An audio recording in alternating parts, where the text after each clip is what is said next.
On en vient donc à l'invité de ce 20h week-end. Nous recevons ce soir Diarra Kitala, 5e vice-présidente du Conseil national de transition et membre de la commission LOA. On parle avec elle, nous abordons avec elle ce soir donc la rentrée parlementaire, session d'octobre prévue demain 3 octobre. Diarra Kitala, encore une fois, bonsoir et merci de répondre à notre invitation. Demain, c'est la rentrée des classes pour les élèves. On va en parler tout à l'heure en images, mais aussi la rentrée pour les membres du CNT, Conseil national de transition. Quelle est la symbolique de cette session d'octobre dite ou appelée session budgétaire? Merci. Tout d'abord, permettez-moi de remercier le RTM pour cette invitation sur son plateau. C'est normal. Et qui va nous donner l'opportunité de parler de l'ouverture de la session ordinaire, la toute première session ordinaire du Conseil national de transition, qui est l'organe législatif de la transition. Alors, c'est l'article 65 de la Constitution qui fixe les périodicités de rentrée en fait d'ouverture des sessions. Donc l'article 65 dit précisément que l'Assemblée de plein droit ouvre sa session ordinaire, sa première session ordinaire, parce qu'il y en a deux dans l'année, le premier lundi du mois d'octobre et la deuxième session ordinaire le premier lundi du mois d'avril. Donc, entre les deux, il y a l'intercession. Et pendant l'intercession, nous n'arrêtons pas de travailler. Nous avons d'autres activités de restitution, comme vous l'avez constaté tout récemment pour la loi électorale, et aussi des déplacements, des visites parlementaires sur les sites. Donc, ce n'est pas une rentrée vraiment pour les honorables, parce que nous n'arrêtons pas de travailler. Et cette session est budgétaire. Qu'est-ce que cela signifie concrètement? La première session d'octobre dure 75 jours. Elle n'excède pas 75 jours, conformément à la Constitution. Elle est essentiellement budgétaire, parce qu'on examine lors de cette session le projet de budget de l'année à venir.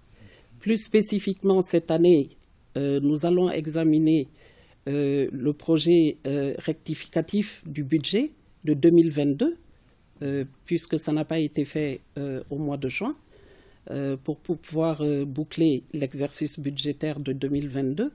Et ensuite, le projet de loi des finances, normalement ça s'appelle projet de loi des finances, pour 2023, c'est-à-dire le budget de 2023.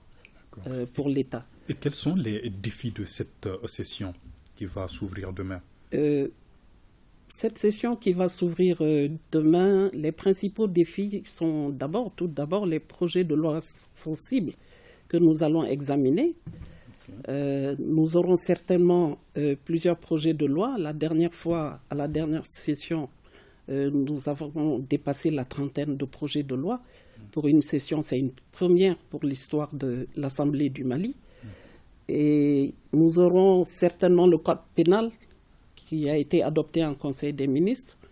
Nous aurons aussi, et nous l'avons déjà sur notre table, la loi d'indemnisation des victimes de 1960 à nos jours. Nous aurons aussi des projets de création d'entités.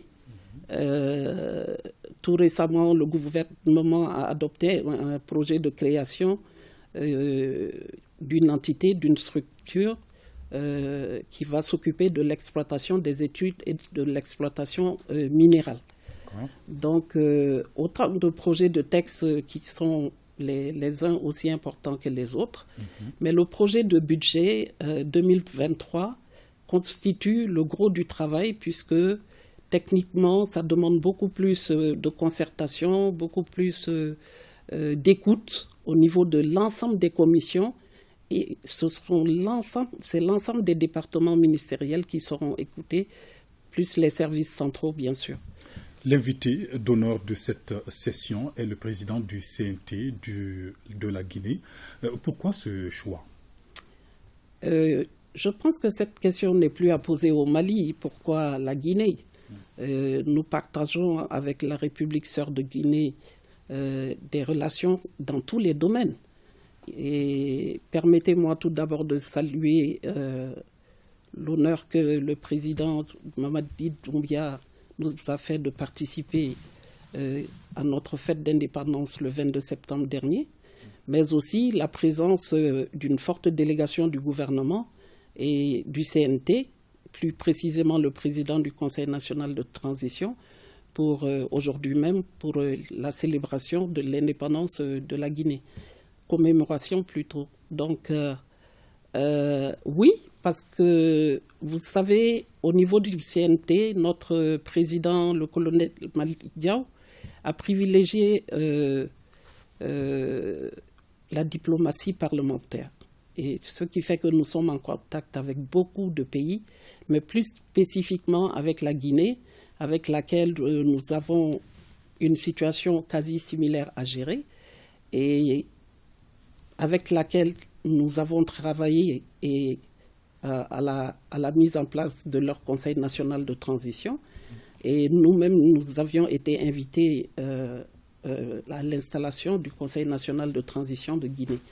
Et le président du Conseil national de transition de Guinée nous fait l'honneur, c'est lui qui nous fait l'honneur aujourd'hui, avec toute son équipe, de venir dans la République sœur du Mali pour assister aussi à l'ouverture de la session ordinaire d'octobre. Un mot de la session, sur la session passée, au cours de laquelle vous avez adopté beaucoup de lois, dont celle portant réforme du code électoral. Quel bilan peut-on faire de cette session aujourd'hui? Vous savez, cette session a été l'une des plus fructueuses, je pourrais dire, en termes d'exercice démocratique. Vous avez suivi, ainsi que toutes les populations du Mali, les débats très, très profonds, très fructueux, très constructifs, quoi qu'on en dise, qu'il y a eu entre l'exécutif et l'organe législatif, mais aussi le dialogue et puis les restitutions qui ont eu lieu pour la vulgarisation de cette loi électorale.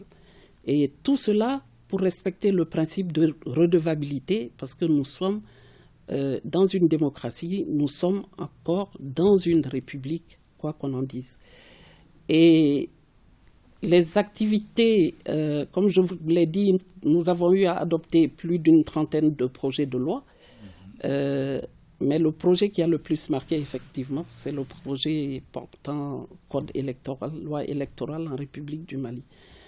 Mais à côté de ça, nous avons eu d'autres activités, bien sûr, notamment le président, qui a eu des activités sociales, de dons caritatifs. Aussi, au niveau du CNT, nous avons les commissions qui continuent à travailler, bien sûr. Et la session d'octobre aussi sera marquée par le mois de la solidarité. D'accord. Et le président prévoit des activités très fortes de soutien et de solidarité aux populations vulnérables. Madame Diarra Rakitala, merci de répondre à nos questions. C'est moi qui vous remercie. Je rappelle simplement que cette session, l'ouverture de cette session sera retransmise en direct sur nos antennes. Ce sera